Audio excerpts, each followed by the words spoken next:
தேவனுடைய பரிசுத்த நாமத்திற்கு மகிமை உண்டாவதாக.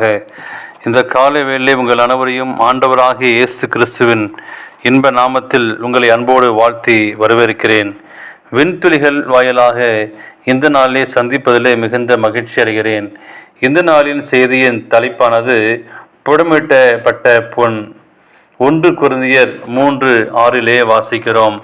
நான் நட்டேன், அப்போலோ நீர் பாய்ச்சினான், தேவனே விளைய செய்தார் என்று சொல்லி நாம் வாசிக்கிறோம். பொதுவாக நல்ல விளைச்சல் 2 காரியங்களை கொடுக்கிறது.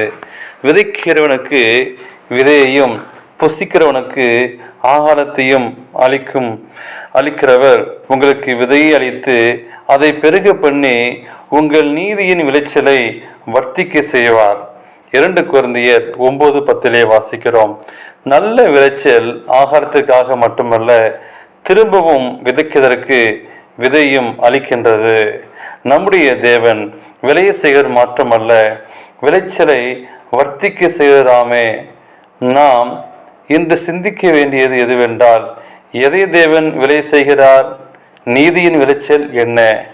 அப்படியானால் பரிசுத்த வேதாகமத்தில் ஆரம்பத்திலே ஒரு வித்தியாசமான விளைச்சலை பற்றி தேவன் பேசுகிறார். முதலாம் ஆற்றுக்கு பைசோன் என்று பெயர். அது ஆவிலா தேசம் முழுவதும் சுற்றி ஓடும். அவ்விடத்திலே பொன் விளையும். அந்த தேசத்தின் பொன் நல்லது. அவ்விடத்திலே பீதலாகவும் கோமைதலாக்கல்லும் உண்டு என்று சொல்லி ஆதியாகமம் 11:12 ஆவிலா தேசத்தின் பொன் விளையும். அந்த பொன் நல்லது, எல்லாவற்றையும் சிருஷ்டித்த தேவன் நல்லது என்று கண்டார். அதே தேவன் நாமோ பொன் நல்லது என்றும் சொல்கிறார். பொன் எதை குறிக்கிறது என்றால், பரிசுத்தமான வேதத்தில் பொன் 2 காரியங்களை குறிக்கின்றது.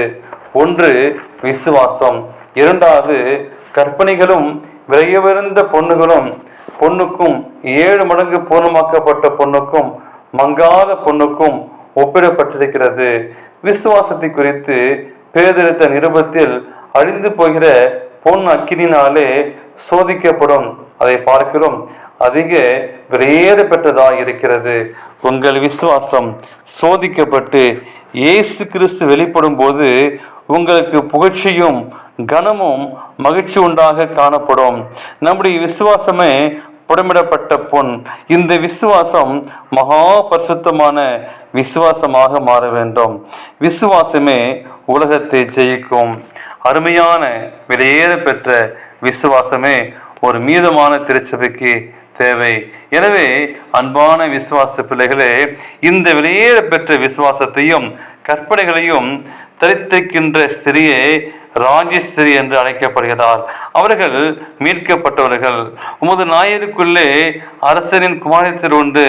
ராஜஸ்திரி ஒப்பரின் தங்கம் அணிந்தவளாய் உமது வலது பாதத்தில் நிற்கிறார் என்று சொல்லி சங்கீதம் 45:9 வாசிக்கிறோம். ராஜா தனது வலது பக்கத்தில் இருப்பவர்களை பார்த்து, வாருங்கள், என் பிதாவினால் ஆசிரிக்கப்பட்டவர்களே, நாமும் வெளியேறப்பட்ட விசுவாசத்தை காண்போம். உங்களுடைய வாழ்க்கையிலே இந்த காலை வேளை நல்ல தீர்மானம் செய்யுங்கள். விசுவாசமுள்ளவர்களாய் வாழுங்கள். தேவன் தாமே உங்களை ஆசீர்வதிப்பாராக. ஆமேன்.